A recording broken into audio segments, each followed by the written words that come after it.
Are we live? Man, you already know what it is, man. It's your boy, Mr. Williams. I Talk Gray. I'm in the building. Today's going to be a special one today. You know what I mean? Ooh. I'm in here with my dog, Moneybag Rich. Yes, sir. Live. Live in the building. Hold on, because we got to do a special introduction because this man got so much accolades under his belt. You know what I'm saying? Consulting, artist development, business consulting, artist management. That's a new one. Yeah. How did that happen? Because, I mean, I don't know. I know you could sing and rap, but managing artists? What's up? Yeah, artist management definitely happened through, just different channels of being where you're supposed to be. A lot of people, a lot of times told me, get into the music industry because, ROV Productions, we do, it's a production company doing photography, videography. And so they were like, oh, you may as well. But it really took that one person to make it click. And so, as you know, Skipper Mac, that's my artist. Yeah, basically, him and I vibed out and it made a connection to make me even want to learn about the music industry in depth like that. So that's how I really got into it. Okay. So who you listening to though? Like in your whip? Who I'm listening to in my whip? Honestly, nowadays, I'm going more old school. I'm listening to more R&B. Okay, what R&B? Yeah, man. Okay, who R&B? You talking about old school? Trey Songz, Trey Songz catalog ain't old school. What? He got crazy hits for a while. But he not old school. I'm looking you talking about like Keith Sweat. Nah.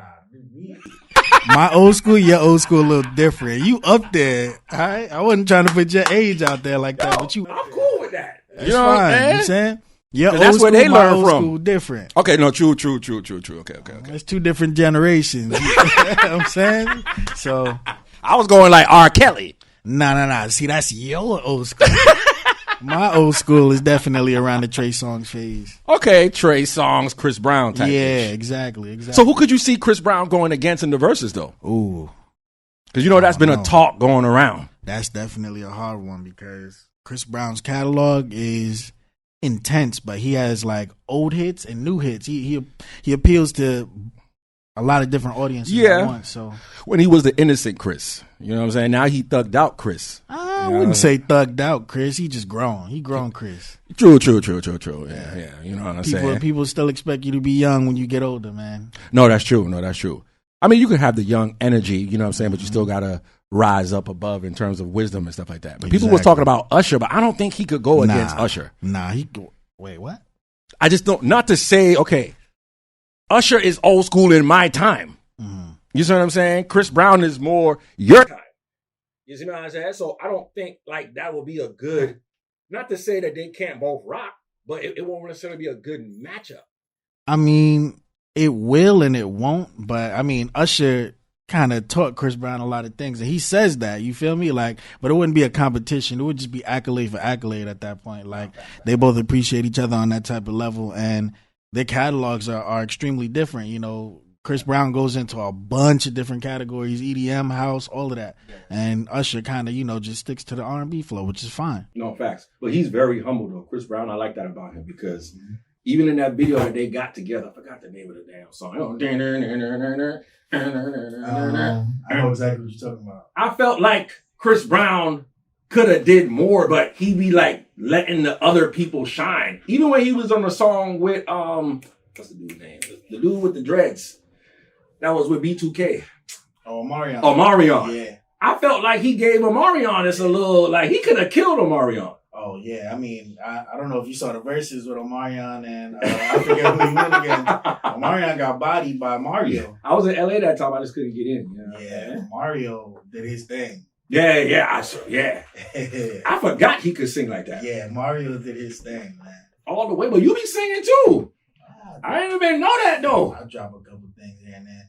Nah, you got some bars, son. You sent me something off record? That just actually sounds pretty good. I did. That sound I made for my shorty. Oh, that's all right, I like that. But let's go back to the beginning of your journey, right? How did this all start? When you say how did this all start, what is okay, like you getting into the entrepreneurship journey. Or did you start from a job? Honestly, it's gonna sound cliche, it's gonna sound a little cheesy, but I was low-key born a millionaire, man. I was born a billionaire even. In mindset. and mindset. Yeah. Okay. Even I dig since that. I was young, a lot of people took competition very negative in terms of, I got to win. But, the way I looked at it was everything I do in my life, I'm going to do it 100%. Okay. And so every category that I've actually put my effort into, I've done it 100%, and I've taken it to the next level. And so even in things that weren't entrepreneur, level as far as like business goes, like whether it was, modeling when I was younger, even just like you said with the singing, my mother was into musicals and everything like that. So hold on, you was modeling? I try to slide that in real quick and try to hold on, for real? Kid modeling, yeah. Oh, snap, okay. I won some trophies for that. I got a runner-up on Broadway for Lion King. Like, actually, if the main Simba got sick, they were calling me next. Like, oh, you was Simba? Yeah, man. Like, I used to really do all of that type of stuff, but just the aspect of being present in the moment, being a winner in the moment really taught me, how to just scale into entrepreneurship properly. No, but where you from, though? I'm from Brooklyn, man. New York, you already know. Okay, 718 in the building. Yeah, Kings County. So, just the city itself, you got to be a hustler in New York. You from New York, too, so you already know the vibe. Like, nah, facts. I'm a Floridian, you know what I'm saying? Yeah. I don't know. I think the New York, real talk, because I left at an age where, like, the transition wasn't really, like, to the point where I got on to how to move like a hustler. You know what I'm saying? Because I'm not going to lie, I grew up kind of sheltered. You know what I'm saying? So I think that can actually, like, disable you when it comes to trying to get it out the mud. Yeah, it definitely can. My mother tried to take me away from that because originally I was in Brooklyn. And then, when I was about 9-10 years old, she moved us to Long Island. People have this misconception on Long Island, like, oh, that's the suburb, like this and this and that. You living good, but they don't understand that everybody's parents has that kind of dream for them. And so you go out there, and if the personality is in you, you still end up in the wrong groups. Okay. No matter where you end up at, every hood got a hood. And so that's true. That was me. That was where I got expelled from school. That was where I was fighting all the time, suspensions, everything. And I ended up, getting into the decision where at 16 years old, she told me, like, you got to get out. I'm going to Atlanta. What you going to do? She just had my 2 twin little sisters at the time. And she really thought of me of like a bad influence. And so, junior year, 11th grade, Bayshore High School, I got expelled. And then so she was like, you just got to figure life out. So I ended up going back out to Queens and live with my cousins. And I got caught up in the whole world of everything else out there. So you said, hold on, because let's not skip over that piece. You said she looked at you as a bad influence. But were you a bad influence, nigga? I don't think I was a bad influence. I definitely did bad things. You know what I'm saying? Hold on. Just because you do bad things don't mean you're really? Yeah. Because, explain that philosophy. My quote to this day is, I'm a professional villain. And what people have to understand about that is I'm not trying to be the hero. I'm not trying to be the guy that everybody likes. I'm usually the guy that people need to hear instead of what they want to hear. So, me being a professional villain, every villain gets his story in some type of way. And so her doing that and just how life was going for me at the moment definitely led me up to living life how I do now. I don't really care too much about a lot of people, but the people that I do care about, I care about heavy. Yeah. So where did you build this type of mentality from, like wanting to be the villain? Because as you get older, you realize that the villain really isn't necessarily a good or bad person. A villain just does what's necessary to, survive. Okay. And so my entire life, I've just done what's necessary to survive and then added additions on top of that. The hero goes out of their way to try and, save the day and Captain Save-A-Ho and all of this type of, other jargon and everything. But I got a couple dollars I spend on exactly. Yeah, I'm not doing all that. You ain't doing that? You ain't blowing a bag? Nah. So do you think your ambition is based off of motivation or survival? I think my ambition is based off of mindset. I'm not motivated at all. I'm not a motivated person, and I don't really motivate other people. I thrive off of mindset instead of motivation. And so mindset is just me building that up over the years. It's just getting to that point of, this is what I got to do. This is what got to get done. This is how it is. This is the lifestyle that I want to get to. And so motivation comes and goes. If you got to live your whole life living off of motivation, then you don't really have anything to stand off of, because will you still do what you got to do when you don't want to do it? Is the question. And so a lot gotta of have people that discipline. yeah, exactly. You know, a lot of people don't have that discipline and that mindset to really break it down at the end of the day. Like, yeah, I'm gonna still do this. So you feel like you built up the discipline because your mom left you in New York and you had to live with your cousins and kind of fend on your own? That's how you built it up? Not necessarily, but it's a turn of habits over the time frame. And so, you know, being in the right place at the right time definitely is one of those things, because I met certain people in my life that completely changed my life in a whole slew of different ways. You know, my boy Naeem, after I got kicked out, went and lived with my cousin. Just a little backstory on it. You know, he was a drug dealer and he got locked up. Landlord was like, hey, you know, I know he's locked up because she wasn't seeing him for a little bit. And so he had a little bit of stash money. So I used that to survive while I could. You know, finished 12th grade, Jamaica High School was rotten, bro. They shut it down. Oh, you went to Jamaica? I went to Jamaica. Me too. Yeah, dog, like, nah, I heard it got bad. When I left in like 99, it got bad. It got bad. I'm talking like the park next door with the lake, the body. Yeah. Type of stuff, man. Like, you would go down the hill, people burying their guns in the grass. Like, you got to leave your phone at the corner store. Like, and kids would be waiting down there waiting for you to come get it. Back in my time, we would just jump niggas. Yeah. y'all killing motherfuckers. Yeah, I'm like, yo, bro, I ain't really trying to kill you. We just, five, me and my homies might come and stomp you out. Yeah. That's it. And at least you go home and live.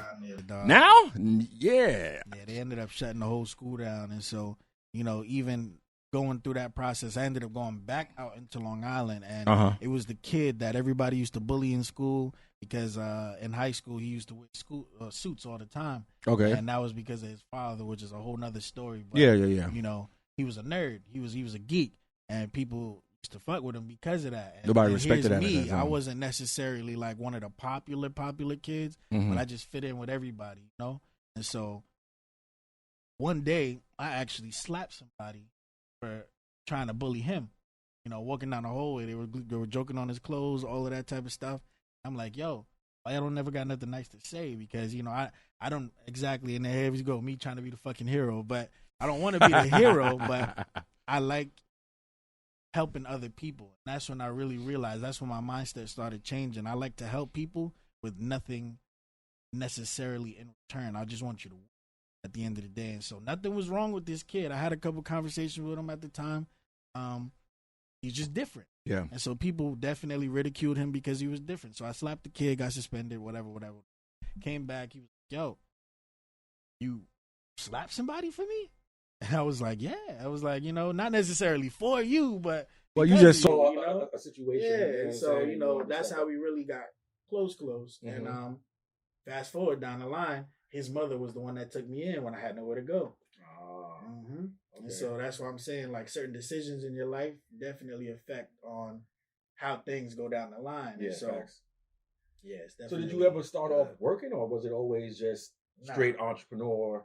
So you never had a 9-to-5? You never had a W-2? Definitely had, Okay. So what was like your first job like? My first job ever was Walmart. I was a stockroom person in Walmart. Okay. And, I did the fuck out of that job. You know what I'm saying? That's what I said. I just started building that mindset of, whatever I get into, I'm gonna body this. Like, I'm gonna do it, because I was taught to really raise myself at a young age. And so by the time I graduated school and I had to make money and shit like that, like, I had life to prepare for. I had bills to prepare for. Like, you know what I mean? I didn't have the banking of, mom or dad. You know, my dad was always around but never around. He's Jamaican dude, so Jamaican Trinidadian dude, and so you're all over the place. Like, he was there. See you when I see you. Exactly. I see you when I see you. You know where to find me. Kind of guy. Like, he wasn't gone, but he definitely wasn't a father figure, and so that was that. And then my mom moved to Atlanta, so none of my other family members really took me in or anything, and so I was, before Naeem, bouncing from crib to crib,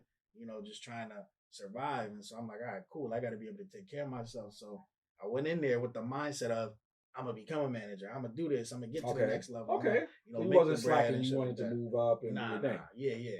Okay. So how'd you transition from? So walk me through Walmart to getting to the entrepreneurship level. So from Walmart, it went to Victoria's Secret. I worked in the back room. Okay. Smelling panties? Yeah, you know what I'm saying? Get a little sniff. But Victoria's Secret. Then I went to a carnival where I had to ride my bike 8 miles to get there. You talking about Carnival Cruise Line or like a carnival like in the park? Those little local carnivals. Okay. Yeah, all right. I used to work there, and that was just upfront cash I used to do on the side. I used to do that at the same time as Victoria's Secret, and that was my last job ever. The carnival. Yeah, the carnival. But all 3 of them I ended up quitting because, even though my situation was what it was, like, I wasn't content. Like, working for other people wasn't doing it for me. Early on, I started to realize unorganization, and I always had an issue with that, I always had an issue with people being unorganized in business. And so I was like, man, if I create a business someday, like, I'm going to change shit. Like, I'm going to make sure shit really goes to the next level. And so along the way, I met this guy named James Wood. Mm-hmm. So James Wood, I was in the mall just chilling. I used to go to the mall to get the free fried tickets because I was homeless at the time. And so fast forward and hold on. Hold on. How you go from living with your peoples in Long Island to being homeless? And so Naeem's mom took me in, but their father had mentally, verbally, physically abused the whole family, and then he died. Okay. And so she had her master's degree, and she really loved her family. And so, that snapped her mentally. And she literally just disappeared. And so we had the house, but no Sandra. And so it was kids home alone. Yeah, it was me. It was my other boy that Naeem said could come over, Malik. And it was Naeem, and it was his older brother. Yeah. And so with that, his older brother has actual, mental issues. And so he wasn't all there, to begin with. And he went off, did his own thing, whatever. And then it was me, Naeem, and Malik. And we tried to get those little jobs like Walmart and Victoria's Secret to keep the house bills up, but you got 3 kids. I was trying to keep the house up. Yeah, you got these 3 kids trying to do it. Naeem got fired from GameStop or something along the line. He quit or got fired. One of the two wasn't bringing in enough money. Malik wasn't really working the job at the time, and I was bouncing everything back and forth. And it was a decent sized house. We couldn't keep it up, and so eventually shit started going off. The lights went off. The water went off. Like, everything went off. And then so how old were you at this time? About 19. Okay. Yeah, it's about 19 years old. And so you got 3 kids in the house trying to keep all these bills on, and Sandra's just gone. Like, no way to reach her, no way to do anything. We don't know where she went. So we had a crib over our head. Yeah. But we didn't have anything in it. Didn't know how to organize. Yeah. And so eventually, all of us ended up jobless, and my older brother and the people that we ran with gang involved. And so I started gravitating towards that type of lifestyle. I ended up getting shot by some MS-13 dudes, got stabbed a couple times. I was really getting into that lifestyle. You doing 50 shit? Yeah, I was into that lifestyle, and I definitely had to change, sooner than later because I was going down that path and it wasn't a good path at all. But what made you change your mindset during that time when you was thugging? What made me really change my mindset was I always had people around me, even though I was doing the wrong things, telling me to do the right things. And so, long story short, to fast forward to the most defining moment was my boy Tysell. So Tysell was also somebody that I had met in, Bayshore High School. And he was one of those popular kids that everybody knew, everybody loved, everybody gravitated towards, all of that type of stuff. Yeah. He had went away to the Marine Corps. And so when he came back, we were at a party. I forget whose party it was, but literally out of everybody in there, like, he came towards me and he pulled me outside and he was like, yo, if you keep living like this, you either going to die or you're going to jail, bro. He was like, change your life. Join the Marine Corps. And did you take it seriously, or you just thought I did take it serious because I definitely, at the time I had already been shot by MS-13 and everything. And so I was like, he's not wrong. And where everything that we're going into and getting into, like, what could I lose? I always had that mentality. I always had an open mind. Like, I have nothing else to lose. I'm living in a house where I don't even got power right now. Like, I don't even got hot water right now. Like, the water still ran, but it's cold as fuck. And so, you know what I'm saying? I was like, I really got nothing to lose like that. And so I said, okay, cool. He was like, I'll get you a bonus even. I said, all right, cool. And so in the transition of me getting ready to go to the Marine Corps, Sandra pops back up, and she takes us to a new house that she got in Queens. Yeah. And so she went off the grid for about 1.5 years, 2 years, to give y'all a preface to how long I was actually just homeless with these people. Yeah. Yeah, and that's in New York through the winters, all of that type of stuff. And so, you know what I'm saying? Like, it was definitely That's rough. crazy. But she came back, she apologized. She was like, yo, I had to get my life together because, people undermine how fragile mental health is, especially when it's in a situation like that. And so the entire situation of her losing her job, which was supporting her family, her husband verbally and mentally abusing her and physically abusing her and everything like that at the time, and then doing it to his kids and everything. She was like, damn, I'm not a good parent, is what she really thought. And she had to just go find herself. And so that's what she did. But she did come back, and she took us to Queens and everything. And, her being actually present like that definitely helped me to scale and change my life as well, because that was the first real mother figure I had as an adult, because my mom kicked me out when I was 16. Yeah. And so she was there my entire pre-life, but as like an actual like scaling into an adult was more so Sandra. And so Sandra didn't ridicule me for being me. I had ordered, we in Queens now, and I had ordered a prop gun because I had bad intentions in mind. Okay.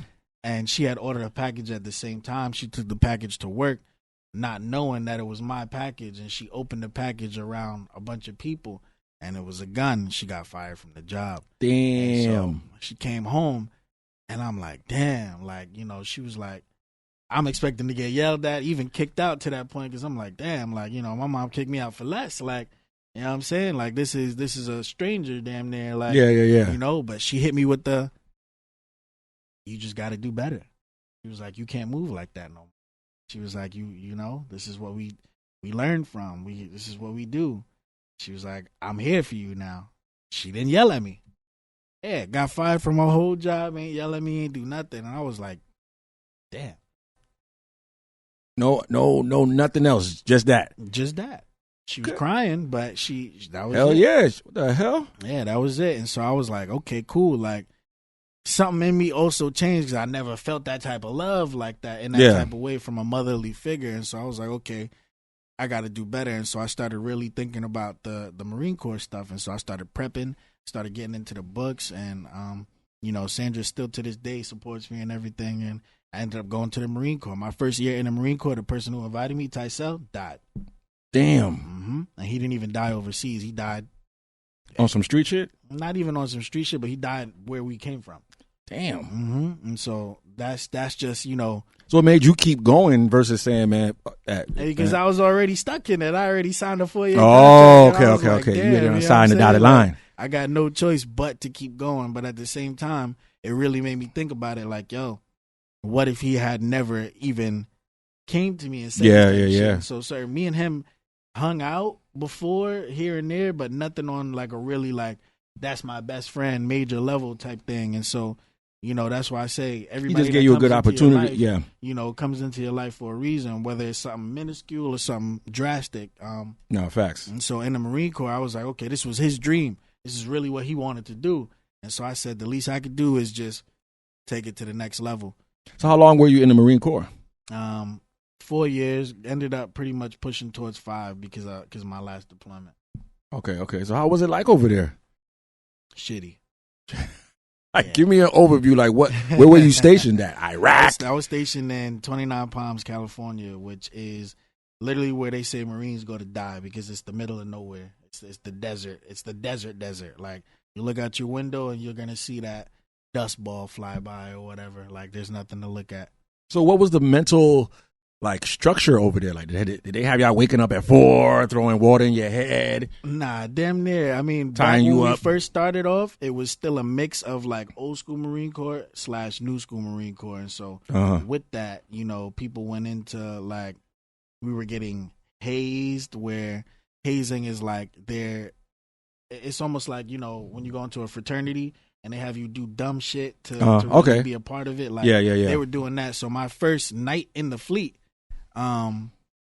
they taped 240s to my hand, and we had to drink them before we go to our room. That was all the new people in there. So you got people throwing up, whatever. And so the Marine Corps was founded in a bar.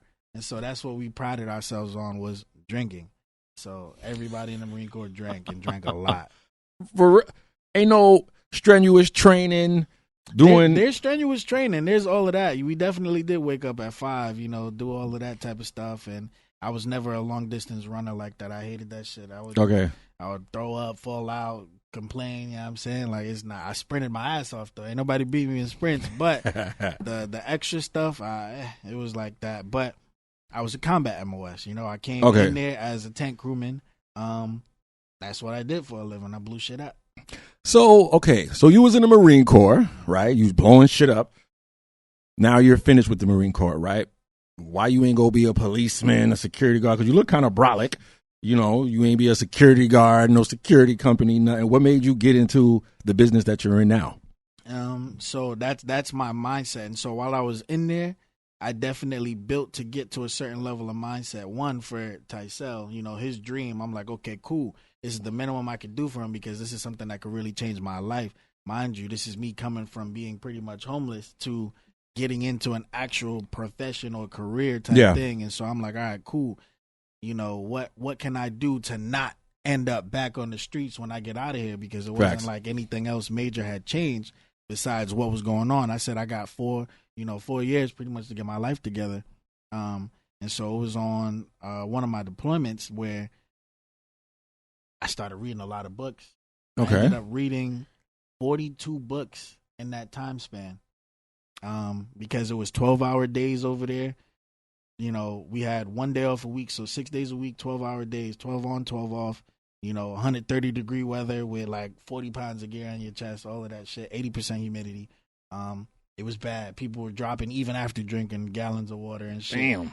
And you had nothing else to do. So you educated yourself. Yeah, I chose to educate myself while I was over there, and I started reading books, I started writing, I started really just taking it all in. And then when you're subjected to that kind of isolation, you don't have outside distractions, and so everything that I was internalizing, I would just go internalize more, and it was just more. And so I didn't have like, okay, I read a book and then I go turn up in a club, or I read a book and then I go chill with my girlfriend or something. I'm not saying that girlfriends distract you, but they can. They have a precedent in your life where you gotta make time. And so the only time that I had was me.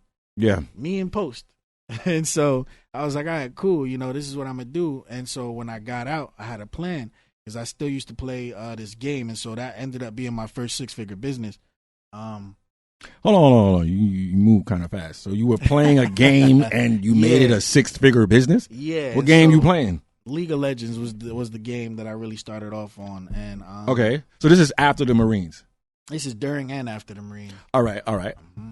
And so I used to play when we were in the Marine Corps, and so everybody was getting cars when we got back from deployment. Everybody was going to L.A. and San Diego to turn up and everything, and I was in my room for most of the time. I was in my room, isolated, stacking up some bread, but also playing League of Legends. And so League of Legends is where I met these 2 kids, and I used to play with them. I don't even know if I know their real name, honestly. I know their in-game name. You just know their video game. Yeah. So they were like, yo, we want to build this and that and blah, blah, blah. And so I knew I had the money saved up. And so was like, okay, cool. I got to start applying what I'm learning from these books to this situation. And so that's where I first got the idea of becoming a professional middleman. And so I was like, okay, cool. I will give you the money to make this, and I just want to keep a percent. It's your business. You run it how you want to run it, whatever, blah, blah, blah. I just want to keep a percentage of it. And so, you're the investor? Yeah. Okay. Venture capitalist, basically. Yeah. And so they were like, all right, cool. So I gave them almost $20,000, and damn, 20 bands? Yeah, almost 20 bands. But this is years of me in the Marine Corps. Yeah. Okay. All saving up, not doing much. You got a chow hall there, and so they give you 3 meals a day. You don't actually have to go out and buy food. Okay. So you got a chance to stack up from there. Yeah, you're not paying rent. You're in the barracks. Like, I just stacking. I didn't buy a car while I was in there. Nothing. I was just chilling in my room most of the time. And so with that, I was able to translate into that. In League of Legends, I was horrible at that shit, but my first 2-3 years of playing ranked, that was the lowest level, which was bronze. And a bunch of people, even in the game and outside of the game, was like, yo, you suck. Why you still play it? Like, why you still do it? And I was like, because that don't mean I can't get better. You know what I'm saying? Okay. And so that's where I really started to build my consistency was in gaming, because you look at these people, how are they playing the same character I'm playing? Yeah. How are they doing the same things I'm doing? But they on a crazy level, and I'm not. Facts. And so I really started to just think about life like that. Like, how do all these people have access to the same books, same environment, same everything that I have, but I'm broke? Yeah. But I don't have this. And so once that mindset really started switching and we went into, building the game and everything, I asked for too little and they gave me too much. And so it was one of those things where it equals out because they still eating at the end of the day.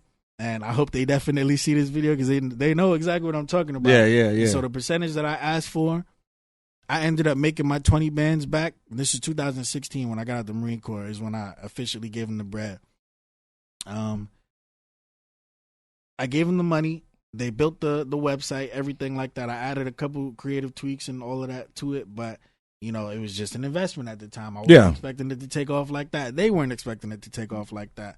And so I can't say the name of the website because it's like frowned upon in the community. Like, you're not really supposed to do what the website does, but it's not illegal either. Okay. But how long did it take you to make your investment back? 2018, I made my money back.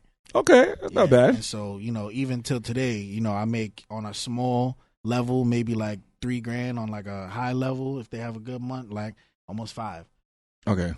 From that business still. From that business still. Okay, hold on. So you still eat from that business to this day? I made a 10-year contract with them. So 2026. And you can't say what it is? I can't.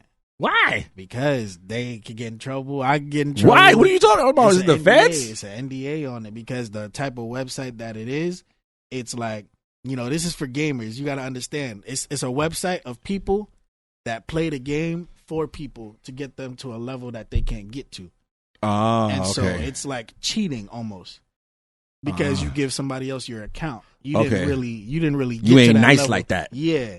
So you get to show off all the accolades and all that stuff yourself. And so in the community, they're like, they ban you for shit like that. Okay. I get what you're saying. All right. It's one of those things. But it's the gaming world. Yeah, but it's the gaming world. I never understood this shit. I'd be like, yo, I'll watch my son. I'm like, why are y'all sitting down here watching other people play video games? And what a lot of people don't realize, and it's an actual fact, is the gaming industry makes more money. And I think I had this conversation with you. It makes more money than the music and the movie industry combined. That's crazy. But somebody said, I looked at a post and somebody was like, yo, the same way you watch basketball and you're not playing, it's the same thing. I was trying hard to have a rebuttal. So I was like, nigga might be right.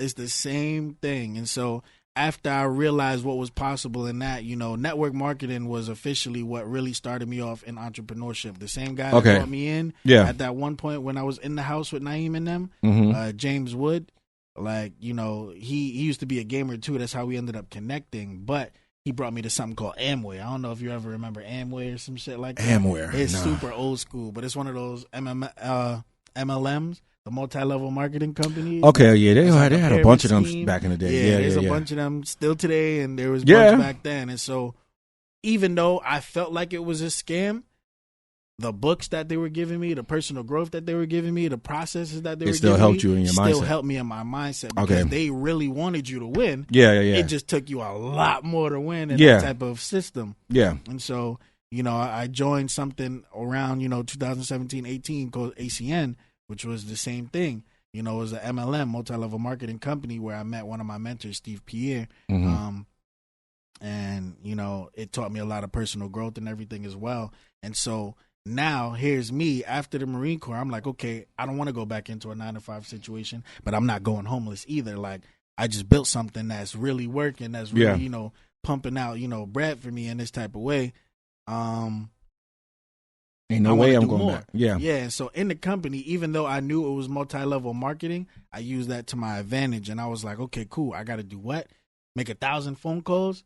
Maybe 900 of those phone calls is people, no, fuck you, get off my line, do this, bye. Do that. 100 people was like, let's talk later. 50 people was like, I'm interested. 25 people was like, I might get it. 10 people actually gave me the card information. You feel me? So that was the breakdown. I went through a lot of phone calls, a lot of just trials and error of just yo, you want to sell this? You know how hard it is to get somebody to just switch toothpaste, bro? Nah, facts. Like trying to tell them it could be healthy. It could be the best thing on the planet. Trying to get them to switch from Colgate to hell yeah. whatever you selling is like. People are stuck in their habits. Exactly. You know what I'm saying? Exactly. So it really taught me how to just face that type of adversity, how to deal with clients, how to really get to that next level. And so in that business, even though it was hard for the new person to come in, I hit ETL and hit like a $40,000-$50,000 bonus in like 6 months. What? Mm-hmm. Okay. And so even with that, like I was bringing in money and I started making a little team. But then I was like, okay. You know, I want to build my own shit. And so I just left cold turkey. So all of that is what birthed Range of View. All of that is what ultimately led to Range of View. And so I ended up going to Broward College because the Marine Corps paid for it. I didn't give a fuck about college, but they had told me, yeah. Sorry, what you was taking up in Broward College? Acting. So yeah. What? Hold on, that's what they put you in, or that's what you said you want to do? That's what I said I wanted to do because I went for the arts degree. So it was creative category, and then they gave me mostly acting classes, acting and like painting and shit. So you want to act, nigga, on the low? Nah. You don't want to be in Raising Canaan? But I used to be really good at it. You know what I'm saying? And so that was just how I grew up. Yeah. Remember, back to my mom, you know, Lion King, you know, Oliver Twist, all of those type of stuff. Yeah. And so I was like, okay, cool.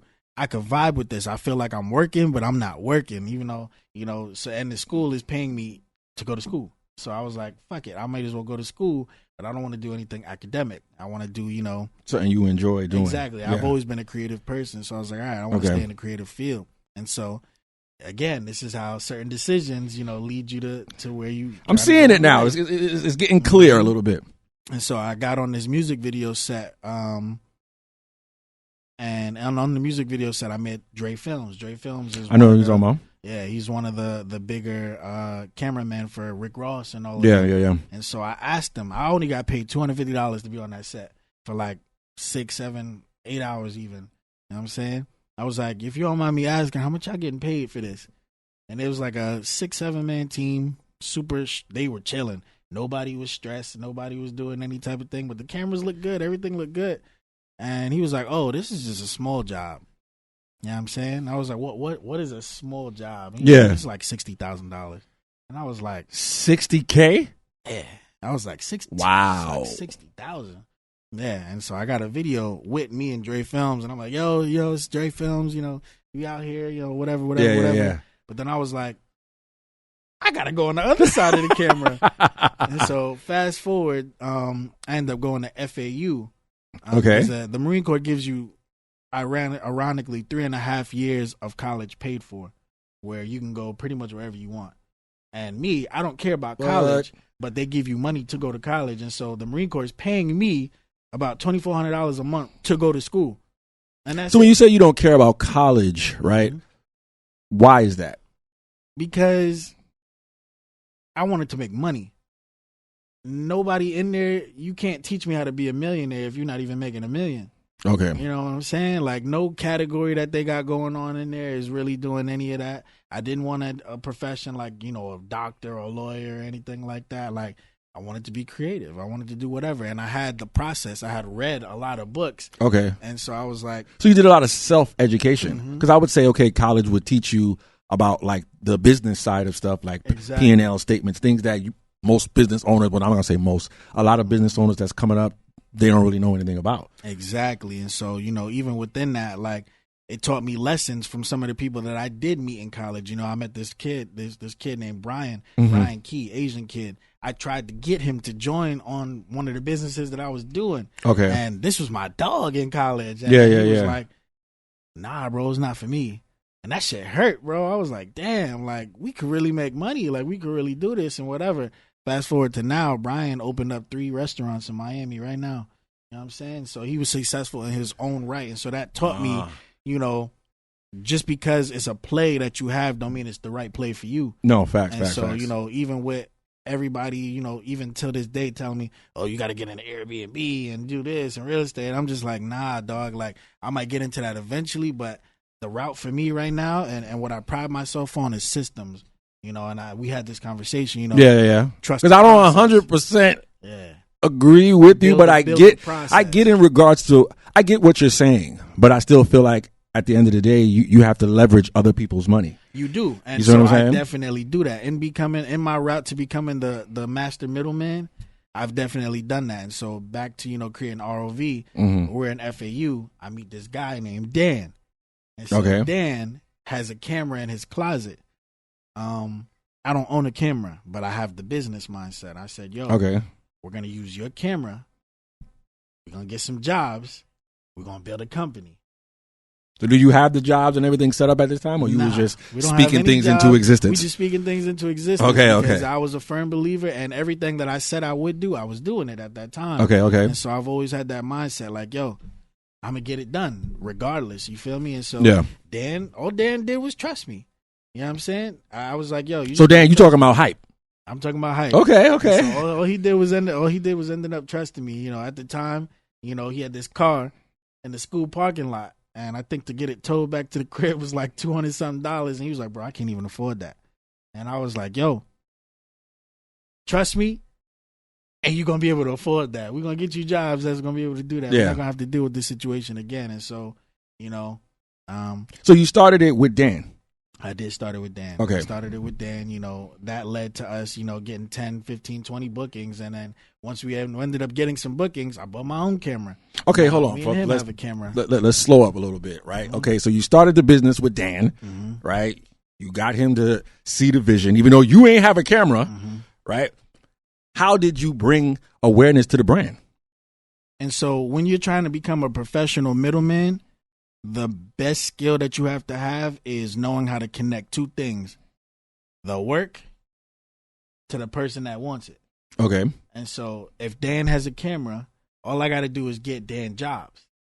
And somebody wants, the job done from the camera that Dan has, and vice versa. And so that's all I did was connect the pieces. Dan was definitely one of the ones that led one of the earlier shoots with a few people like Lanice and them, to go on the photo shoot and everything like that. But we went from getting zero to getting paid. And so, all it took was a structure, a system. A lot of people set goals, and goals is the direction you want to go. A system is the process of how you get to that goal. Okay. And so I started to become a master at creating that system. And so in the system of making that, I'm like, okay, we got to make the Instagram. We got to make the website. We got to make this. We got to make that. I'm doing all the steps that lead me to the goal of I need a camera. And so I ended up getting my camera, which multiplied into more cameras, which multiplied into more contractors. Fast forward, because it's a long story. But what made you, when did you decide to say you're going to start learning about cameras? The moment I said, Dan, we need your camera, I started learning about cameras. Oh, okay. So you didn't just leave the workload on him. You just said, okay. Nah, I definitely probably worked more than Dan. Okay. I in the beginning? Even still right now. Dan does way more physical work than me, but I sleep literally 3-4 hours a day. Nobody around me is outworking me, and that's just my mentality. Nobody's outthinking me. Nobody's outworking me. I'm making sure I'm reading. I'm making sure I'm up doing something. I'm making sure I'm learning something else. I'm making sure that we have new clientele coming in. I'm making sure that shit's automated, to that type of level. And so you still in the sales department? Yeah. Okay. Everybody is still, everybody plays to their strengths. Instead of me physically being up front with the camera, which I could be, I was good at it when I used to do it. I'm like, okay, cool. Let them play their strengths. Dan is a great camera operator, great editor, great all of that type of stuff. Yeah. He doesn't have the same business mindset that I do. So there has to be a separation. Okay, cool. No, it's true. Let me handle the business stuff. You handle the upfront stuff. And that's how we going to run it. Everybody got to learn to, play their role. No, a lot facts. of people in life have an issue with being a professional number two. Yeah. And there's nothing wrong with being a professional number two. But see, I would still question being a professional number two. The reason why I say that is because, right, you may be the man in that particular category, which is like, hey, finding the clients, closing those deals. Dan may be the man when it comes to videography, photographer, editing. So to me, he's still number one. It's just y'all in different categories. And I think that's where a lot of people get confused. You know what I'm saying? So how do you keep egos out of the way, though? So we go. Because there's no room for ego. There's been times where that man has seen me hit zero. You feel me? And I'm like, hey, $0 or $0. You feel me? Like, and I'm like, yo, and then in that same month, make 3, 4 in like a week, 2 weeks. Okay. You know what I'm saying? Like, so it gets to a point of, I already came from nothing. Like, I still to this day live in a box. You feel me? Like, I live in a small. What do you mean live in a box? Like your mentality or? Nah. I live in a small studio because I live under my means. You know, I might make over 10 grand a month, which I definitely do. Oh, you live below your means. Yeah. Okay. You know, my rent $875 a month. What? Yeah, you know what I'm saying? Like, you got people out here, you know, you go to some of the conventions. I went to a convention this past weekend. The dude who made Support Black Colleges. Yeah, I know what you're talking about. He's a multimillionaire. Yeah. I follow him. On his floor. He doesn't even own a car. You know, not Jeff Bezos, Mark Zuckerberg. Yeah, he be driving like a Hyundai or a Honda or something like that. Even past that, his first 2 years, 3 years when he was worth $3 billion, he slept on an air mattress at his cousin's crib. Yeah. Elon Musk, when he was a multimillionaire already, slept on his mom's couch. Yeah, sleep on his mom's couch. Yeah, so it's that mindset of, I don't have to increase necessarally. I mean, you kind of blinking though a little bit. Was that the rollie? This is some regular shit. You know what I'm saying? Like, no, I'm just messing with you. But you're right. You have the right mindset with that. Because normally some business owners, they get their first little bag and they go blow out and go get the little chain, go get the little. And then I don't wear designer. You know, everything I wear is either mine or it's one of my friends' brands. And so, you know, even now, I'm starting up the brand Attract. And so Attract means, that's you or that's somebody else's brand? This is me. Okay. And so this is Attract. You know, I attract, I don't chase. Everything, you know, I call myself the most attractive man in America. Okay. You know what I'm saying? And so everything that I get is attracted to me. Yeah. Success, you know, longevity, and that's how I've prided myself. At first, you know, even when I first got this tattoo, Rich, it wasn't necessarily for money, but it was for like affirmations and it was for lifestyle. And so, you know, I'm rich in health, I'm rich in wealth, I'm rich in, you know, mindset. Okay. But also, you know, the acronym that I made it into was I refused instant comfort heavily. And so, you know, that instant gratification never existed to me. Yeah. And me refusing that instant comfort, I learned to build for longevity. I learned to build for the end game. Like, yo, we gonna make it, you know, getting those little habits.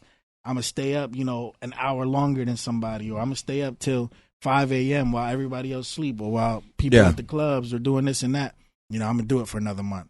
And I just keep telling myself that. Can I do one more month? Can I do one more month? Can I do one more month? Until it becomes that compound interest, you know, just like compound interest works with money, it works with habits, compound knowledge. No, that's true. So making sure that I'm still reading over time, making sure that I'm still conducting these habits to that level over time is what led to me, you know, 2-3 years down the line. ROV now is a over 6-figure business within only being 4 years of a company in a saturated market. So how did you get it to be number one in South Florida? So number one is definitely a term that everybody would be like, well, I don't know if he's number one, but you know, what we pride ourselves on is definitely customer service. You know, this is why we have all 5-star reviews. This is why we have, you know, over 30 contractors in multiple different states. You know, this is why, you know, we have those certain teams. And so when I hire for attitude and I train for skill. Okay. And so, you know, we have ROV Academy. And so attitude is the first thing on the process. We're not coming in out the gate with the, you know, Spike Lee's and all of that type of stuff, but with the right attitude, you can get to that level. You know, everything I teach definitely up front is, have you downloaded courses? Have you bought courses? Have you upgraded your equipment? Have you? So you're teaching how to work the videography and the photography side of things. How to get to the next level within doing that. And you know, that takes time. And in that taking time, I'm showing the people that are hired that this shit is not instant gratification. And that's like my biggest takeaway, because if you can understand that early, especially becoming an entrepreneur, that's the name of the game. I'm not really attached to money like that, but because of the goals that I set and because of the systems that I set in place, I make money. Okay. And so that's my ultimate goal. My ultimate goal was to help, and still is, to help 200 black people, like people that look like us, because of where I come from, the situations that I dealt with, and being homeless and the type of stuff that I was in. You know, I didn't have anybody telling me like, yo, I really believe in you. Like, you're going to go here. You're going to do this. You're going to do that. So that's your way to serve. Exactly. To give back. So, you know, 200 black people leave 9-to-5 situations and do what they want to do, you know, do what they love to do. And so far I've been able to help like 8 people leave 9-to-5 situations and actually just do either ROV full time or do business in some type of way full time through consulting and everything like that. So, okay. So walk me through this consulting, right? When did you start realizing like, yo, I could start consulting people? Once I created the second 6-figure business from scratch, I'm like, okay, cool. I feel comfortable. And then even within, the one where I said I made like 50,000 in like 6-7 months. Yeah. Like if I were to continue, I would have for sure did over 6 figures in that, 100% guaranteed. But I chose not to. And so I was like, okay, cool. I feel comfortable getting to 6 figures. I feel comfortable teaching people how to get to 6 figures because all it is in my head is 6 figures the goal. All I got to do is teach people the process. And so that's something that I definitely want to, that I'm going to write a book on, but also give to my kids, in the future. I don't have any kids now, but in the future, I don't want to be like, oh, I'm going to hand down, this real estate business. They got to know about real estate. I'm going to hand down this production company. They got to know about cameras and everything like that. I want to learn how to teach them about processes. So the process to getting to 6 figures, you can do it in any business. And so I've had people come in with car dealerships. I've had people come in with, fashion business. I have people come in with all types of stuff that I do teach and walk through. Hey, this is how you get to 6 figures. And so I haven't gotten to the $500,000 mark yet. We close. My businesses combined might do around like 400,000 right now. That don't mean I personally do 400,000. Yeah. Because I'm just a professional middleman. But even in scaling businesses to that level, these are businesses that somebody like me, somebody that was homeless, can just create from scratch. And so I know how to make a process. And so I'm saying, okay, cool. I can teach you how to do that process to get to there. So how are you teaching them? Are you having like a one-on-one class? Or it usually is like a one-on-one class. It usually is a session where, we sit down in the office. We have our office in Hollywood, Florida. Okay. And we just go over stuff. Sometimes it's through Zoom, but I like that personal interaction because it really gets hands-on kind of. Okay. And as you know, I'm a person I'm not gonna let you, fluff shit. And I don't fluff shit either. I'll be like, get the fuck off your ass. Do what you gotta do. And a lot of people don't hear that in regular society. I feel like America definitely has gotten soft in that aspect, and that's something that I've taken from not only being in the streets but being in the Marine Corps as well. Is a lot of people need that kick. A lot of people need somebody like me to talk be to them direct. Like that. Yeah, and it's not, some people take it disrespectful, and I'm like, no, it's not disrespectful. It's just victim not mentality what you type shit. Yeah, it's not what you used to hearing, and so some people quit. We've had people quit ROV. We've had people quit, consultation sessions. You the Dame Dash of this shit. Yeah, man. And so that's what I'm saying. Like, yo, my personality is not for everybody, and I don't try to be for everybody at the end of the day. Yeah. But everybody that I do interact with, I'm genuine. I've never stolen from people. I've never bucked people. I've never, done any type of thing to throw the next man off. I've never played the jealous card. I've never had to because I understand what it feels like to have nothing and then all of a sudden have something. A lot of people come up to me. They're like, damn, you successful. Damn, you did this and that. But they don't know the whole story of me, going through all of that. From the outside looking in. Build it. Exactly. And so this success is not by chance. This shit is, habits and systems that I've built over time, and I'm starting to perfect them to a certain level of, okay, cool. It's getting easier and easier for me to scale. Even in building ROV, for our first year going 6 figures was right at our 3-year mark. And so the next company that I build, which is now I'm focused on doing personal branding because I'm like, okay, cool. I got to tell people about me now. Yeah. I got the companies on a level where they're self-sufficient, but now I got to put myself on that same level. I'm going to do it in one. So is that where we're switching over to the mastermind rich? Because I see that now. You got the mastermind. Mm-hmm. Tell me about that. And so mastermind rich is just really showing more of an inside, level to my life, how my brain works, how I create these processes, how I really transfer them to other businesses and other things. And, the people who are watching the journey right now, because I literally just made the Instagram page, I'm about to make the YouTube and everything. Get to see me do it from scratch. And this is a special moment because not a lot of people get to watch the journey happen. And, they'll see it through ROV. ROV already does over 6 figures now. A gaming company already does over 6 figures now. And so by the time they're seeing it, they're like, okay, cool. It is what it is. But now they get to see me do something, build a brand from 0 to 6 figures, build my personal brand from 0 to 6 figures and do all of that type of stuff. Documented it all from scratch now. Exactly. And so, and then, my rise to fame, or what I'm saying right now is I'm going to do it within a year. Okay. And watch exactly how that happens within a year. So So what would you say is minimum wage activity? Minimum wage activity is, a lot of people try to hold on to upfront money.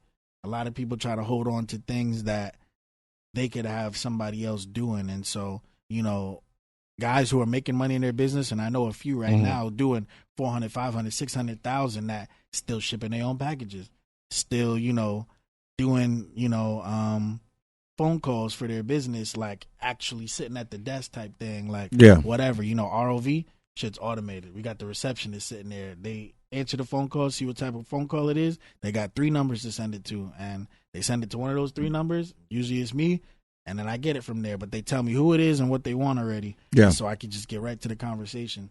So you got a lot of delegation going on. Exactly. Not a one man leadership. That's how you scale. Yeah. For those that were in my leadership session, I just had one not too long ago. That was the equation: scaling equals system plus leadership.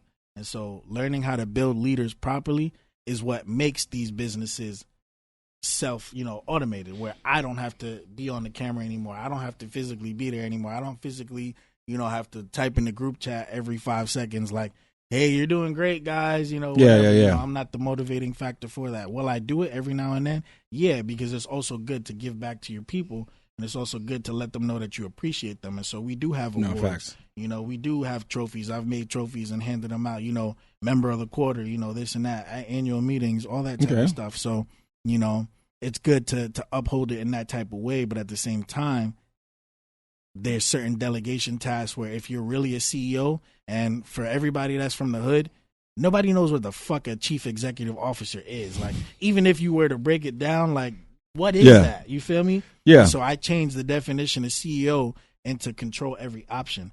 And so that's how I interpret being a CEO, is I control every option, every obstacle, every optimization that I have going on in my life. So do you think you are the right, okay, so you're talking about in your life, but are you talking about within the business itself? Business is my life. Okay, so let me ask you this, right? How do you identify when a system is broken? When a system is broken, when it needs to be modified? There's not really, that's a hard kind of question, because you can't really break a system. Either a system works for somebody or it doesn't. It depends on who you put in place of that system. And so that's why, some people, you bring to your company, you can have a system in place and they just not be the right person for it. Or even within your life, like, if you were to hire Dan to do pictures, Dan is an exceptional videographer. Yeah. But you want pictures. You know what I'm saying? The pictures aren't going to be as great as what he would do on video. So that system that you might have in place for whatever you're trying to promote or do might not work in that instant because of who you chose or who you have in control of it. And so it's not really a fault to the system, but it's a fault to who you put the system in front of. Okay. So can you give me examples of mistakes that you feel like you've made in your business since you've started that you would change or that you have changed? Mistakes? I don't feel like I ever really make a mistake. I feel like I definitely have a lot of lessons. Okay. I have a lot wording. I like that, because I was trying to see where you was going with that. Yeah. Okay. I definitely don't have mistakes. I definitely do learn a lot of lessons. And some lessons that I've definitely learned is you can't take everybody with you. And that's one of my biggest lessons is I care about the people that's really around me, and I try to take everybody with me. You feel me? Well, MC Hammer showed you that. You can exactly. You know and it doesn't have to be financially. I don't ever try to advocate that I got the most money, because I don't. Yeah. Even out of my higher, tier circle, I definitely don't have the most money in that group. Yeah. But I definitely have the most heart. And that's my system. That's my heart, rise to fame. Yeah. That mindset. Nobody's out mindsetting me. I don't need to be motivated. I'm not going to go to a convention and be like, oh, I'm fired up. I'm ready to go do shit. You ain't Eric Thomas today. Exactly. I don't need that type of motivation, because I wake up and I'm on that type of time. I'm on that type of level. I'll be playing games. I'll be watching movies, and I'll be like, damn, I should have texted this client today. Like, you feel me? I'll have, you know what I'm saying? Like, I'm sorry, babe, but, sometimes there could have been moments I was having sex, and I've been like, damn, I should have did this, or I should have did whatever. You know what I'm saying? Like, those are the thoughts that creep into my head. Our business. I don't ever get the thoughts about, oh, I wish I would go to the club. And sometimes it does get lonely. I'm not going to lie to you. And so that's another lonely lesson. At the top? It's not lonely at the top, but it's lonely on your way to the top. Because you're going to realize just how many people you don't got with you. No, it's true. There's people at the top, and you're not going to be lonely when you get there. Yeah. But on the way to getting there is where you're going to see your friends start to fall off, or even conversations of the people that you having conversations with through, phone, text, person, whatever. Yeah. They're not going to resonate with you the same way. No, my facts. boy just called me the other day, and, he's talking about smashing, chicks and doing this and that. I was like, I'm not on that type of time right now. Yeah, bro. Like I'm trying to elevate. He's telling me things about, oh yeah, I'm trying to do this, and we about to be big in 3 months. And I was like, do you even believe that for yourself? Yeah. Because you in the same spot you was last year. And, they hit me with the, damn, why you got to say it like that, bro? Because I'm that realization. Yeah. I would want, you living in reality. Exactly. And a lot of people have vision boards, but they don't have a reality board. And that's crucial for your life because, oh, yeah, I want the Lamborghini. I want this. I want that. What do you have going on right now? Yeah. What are you actively doing to bring that into your life? You know what I'm saying? So give me an example, again, of a legitimate excuse that could make you unsuccessful. Ooh. Anything. Like what? Because I'm saying if it's legitimate, how could it make you unsuccessful? I would think if it's repetitive. But if it's a legitimate excuse. Nah. Okay. Because look at some of the excuses that you've had for a situation. Like, my dog ate my fucking wire or some shit. It's a legit excuse if it really happened. But it could stop you from shooting for a week until you replace the wire, or my car got a flat on the way to a shoot. It stopped you from getting bread from that client, or that client from trusting in that company. Or do you got a donut in your car? Yeah. It happens. Shit happens. Legit excuses happen, but it's how frequent you let them happen. No, and facts, they do facts, happen facts. frequent. Yeah. And people get comfortable with just letting it happen. No, that's true. I feel you. I think a lot of people get complacent, but also it's a lack of self-awareness. You know what I'm saying? So are you concerned about being in the right rooms, or are you more so looking into creating your own room? Being in the right room is definitely important, but also creating your own room is definitely important as well, because being in the right room will show you how to do what they do. You'll never know the full, level of your potential if you don't ever create it like that. And so, even the convention that I went to, it was something called Circle of CEOs. And in the Circle of CEOs, they were, and at the end of the convention, they were inviting people to join their circle and everything. And they're going to teach you all these wealth tactics, because there are 5 black men who are doing amazing, by the way, multimillionaires in each of their field. They each have a different skill that they excel at. But, within that skill level, they're teaching you what they know. You never really get to find out what you know if you only accept what they know, because you're being, products and versions of them. And so that's when they say, you don't have to reinvent the wheel. You don't. There's plenty of ways for you to make money in this world without reinventing the wheel. But for me, I don't really care about just making money. I want to make a legacy. I want to be able to create something and give back to the community in a certain type of way. And so for me to do that, I don't want to go into somebody else's market where they're already, fucking the game up and doing it on a high level like that. I want to do it in a market where we don't have nothing, where we get to start from scratch, where they can say, yo, we put our imprint on here instead of just taking somebody else's and putting it on there, which there's nothing wrong with that. But when you're an innovator of times, like, you just want to do it on your own, not on your own, but you want to do it on your own terms. Yeah. But how are you keeping up with the times? Like, when you got people like Country Wayne who's making videos on his iPhone, does that ever affect your business in terms of people saying like, yo, bro, like, man, I ain't paying you that. Like, I get my own iPhone. Yeah. Go ahead. Shoot your own wedding. Shoot your own birthday party. Yeah. Go ahead. Use your iPhone. I mean, I always tell the people that, like, you're like, yo, what's stopping me from shooting it? What's stopping us from having this phone call then? Yeah. You feel me? You still call me. Okay. So there's still value in having a production team. Of course, there's value in everything. It's not even just production, and people have to understand that. As much as the time change, people are willing to spend money. That is a fact that will never change. You have to make your business recession proof. Okay. So pictures and videos, people will always need, no matter what. No, facts. Gaming, people will always do, no matter what. So my gaming website, even though I won't benefit from it after 2026, that company will still benefit from it because all they have to do is add whatever new game comes out onto that list. Okay. And then people get to do it. Versus for us, all we have to do is change the cameras, change whatever, you know what I'm saying? And we cover every category, music video, movies, podcasts, anything. And so it don't matter what category we go into.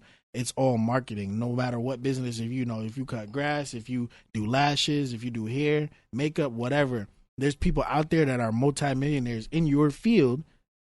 You just got to know how to market to your target audience. And that's what a lot of people don't know how to do. They're like, damn, I'm not making no money doing this. I'm not doing that. But they don't have a proper system in place. Yeah. And they don't have marketing. Okay. All right. So what's next in the cards for Moneybag Rich? Next in the cards is definitely, I'm transitioning into the more of a public speaking world. And so I do have a gig coming up in North Carolina. I want to say in like a month and a half. Okay, it's major. They're flying me out for $2,000 to come speak. To speak? Yeah, to speak for 30 minutes. And so about what? I don't even know yet. That's awesome, bro. Yeah, getting ready to lock in something like that. That's just, the beginning phases. E.T. don't come out his house for less than $150. Nah, facts. And so, the threshold of me even at this stage, I only have 100 followers, mind you, on Mastermind Rich right now. Yeah. Already, getting to the threshold level of, okay, here's $2,000, we could bring you out to do this, I'm showing people in real time, like, this is what's happening. This is the process of what's happening, and it's going out there to do a training. It's for, not a corporate company, but a company of leaders. They're trying to get their leaders to the next level. In the Marine Corps, I was a leader. In natural life, I was a leader. In ROV, I'm a leader. And business in general, I'm definitely a leader. And so they feel that I'm qualified to talk on that topic. Okay. And so, that's what I'm going to go do out there. And so really just moving into the public speaking world and building up the brand Attract. I want to make, affordable streetwear luxury where it's not necessarily cheap, but it's not Givenchy either. Givenchy charging $750, $800 for a shirt. Hell yeah. I might charge, $100, $125, but when you wear it, you feel the heaviness of it. You feel the quality. It's good quality. It's the thickness of it, and so it'll make you walk a certain type of way. Okay. I'm trying to get people out of those, broke mindsets, those broke thoughts. You feel me? Like, if you want to make $10,000, $20,000 a month, how you gonna be complaining about $5 valet, $10 valet? Law of attraction, your thoughts, getting to change your mindset, all of that type of stuff. And so I'm also coming out with a talk show called Attractive Mindset. Okay. And so, Attractive Mindset, I'm going to be bringing on business owners that are local. Yeah. You could literally see walking down the block, and they often do, and you have no idea who they are, who's doing $500,000 or more in their business in our community. No, facts. And so, they're just low key. That's what I want to bring out, how they get into self-branding, how they get into consistency, how they get into scaling, all that type of stuff. And so, that's what's next. Okay, so where can we get the clothes from? The clothes, definitely. Gotta cop me something. We have Attract Apparel. Pre-orders definitely starting soon. Okay. We have an Instagram for that. Just Attract ETRAKT Apparel, and then you'll definitely find it on Mastermind Rich, which is the Instagram as well. And so just stay tuned. We'll be giving a few away for the first few to pre-order, and then pre-orders will lock in, and we'll start shipping them out. Yo, that's dope, bro. Yo, this was great, man. I feel like I learned the beginning of how ROV started. You know what I'm saying? It's not fuzzy anymore. It's clear now. Yeah. You know what I'm saying? Yo, I appreciate you for coming on, bro. Yo, let everybody know where they can find you at. You can find me at Mastermind Rich. That's master. For those who can't spell mine, MIND, Rich, just regular RICH. You can find me at ROV Productions. That's one of the other companies. You can find me at Attract Apparel. And so there's definitely going to be more businesses created, so just make sure you tap in, and wherever one of those pages, you'll see me in some type of way. All right, man. Yo, much success to everything you're doing, man. Real talk. Appreciate that. Man, y'all already know what it is, man. It's your boy, Mr. Williams. I Talk Gray, and we out of here. Yeah.